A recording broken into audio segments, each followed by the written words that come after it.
There's some new reporting out about how Ivanka Trump may be planning for a political future of her own and possibly plotting a Senate run down in Florida against Marco Rubio.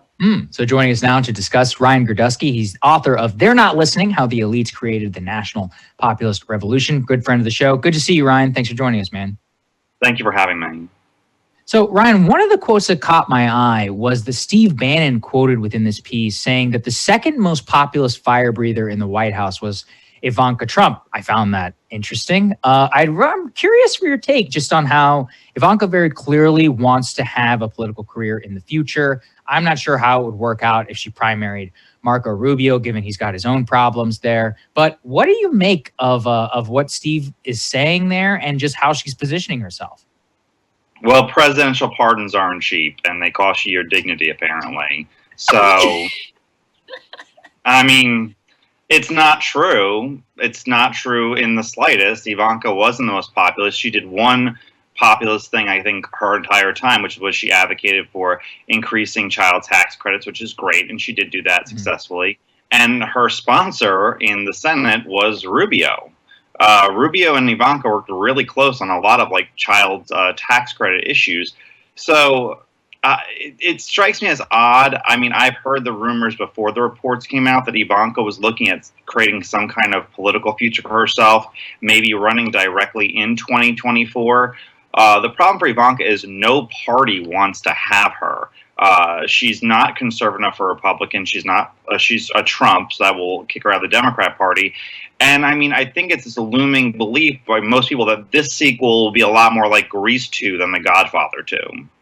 Mm-hmm. I mean, do you think that the Trump name is enough for her, though, in a Republican primary?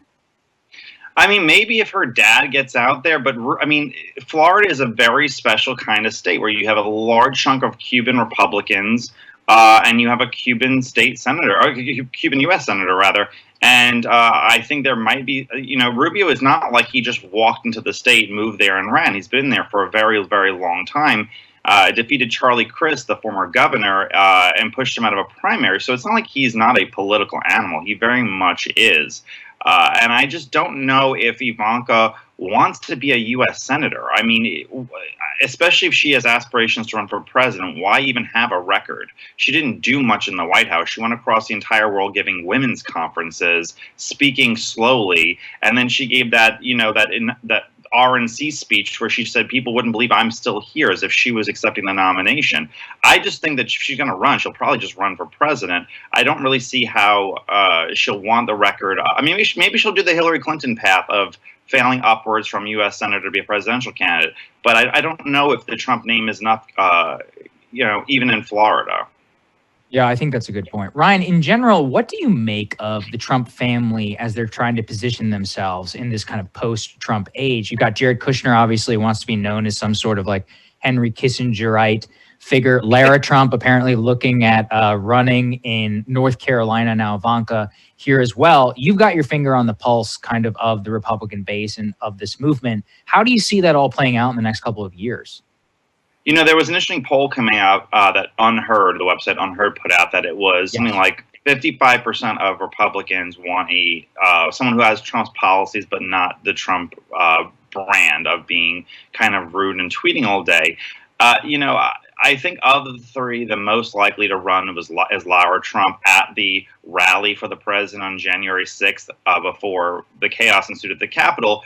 Lara Trump basically hinted she is running for the U.S. Senate in North Carolina, and it is an open seat, and she won't have to have a war within the Republican Party. And Lara is actually a registered Republican, and I don't know if she has any issues that she actually believes in, but she is at least a registered Republican, and she's from the state of North Carolina, and it's an open seat. So things are kind of working in her favor over there if there's anyone to embrace it. Don Jr. doesn't have a state. I mean, he's running from every state from Pennsylvania to Montana. Everyone's saying he might run in this state or that state. I don't think he really, really wants to run. And Ivanka, yeah, she wants a political future. I think she's always wanted to be. You could hear many stories where she really wanted to be a first lady, where she was talking about, taking over the East Wing of the White House and promoting her own policies over Melania. So I think that, I mean, I wouldn't be surprised if Ivanka wants a political future. I think challenging Marco Rubio is a fool's errand, and you will have a lot of Trump supporters sitting there and now, like openly Trump supporters out there campaigning for Rubio if she decides Trump. She's a liberal. I mean, she's Cory Booker's former campaign bundler. There's just no way around that. Brian, Sagar and I actually talked about that polling that you were discussing that I think is really interesting and really fascinating. What do you think it means, though, to be, because the phrasing was like a respectful Trumpist type candidate or something like that. What does that really mean at this point, given that the way he governed and the policies that he's most associated with are different from what he was talking about back in 2016? I mean, part of it is like, when there's riots throughout every major American city, tweeting, send in the troops, or when we're in Afghanistan for 20 years and he tweets, bring the troops home, as if he's not the president of the United States. I think that that's part of it, a little more action, a little less tweeting. And I just think that, I don't know, spending a year where you're running for president trying to solve a cold case involving Joe Scarborough, not really an efficient use of your time. Or an efficient use of the country's time. I think that part of it is the fact is that a lot of policies didn't come through. One, because he hired, a lot of Jared's buddies from Goldman Sachs, and two, because he didn't have a broader national vision. I think that overall would help him a lot. We talk a lot about like the Rust Belt and these forgotten counties. A lot of them didn't see job growth under the Trump administration, like the Obama administration, like the Bush administration, because infrastructure there is terrible. They don't have a sustainable workforce. There's no education. There's no tax incentive to really push them there. And rather than you looking at those things and saying, how do I make Erie County successful? How do I create an infrastructure program to sit there and modernize it the way that California or Texas is? They were like, no, we'll just cut taxes. And when the jobs come home, they'll go to Texas or Arizona or Nevada or a low state tax state from the Southwest. I think having a broad national vision of improving people's lives in especially forgotten counties across the country is really essential to that. I think you're absolutely right. Ryan, you always bring the fire. We appreciate it, man. Thank you. Thank you. All right, we'll have more Rising for everybody right after this.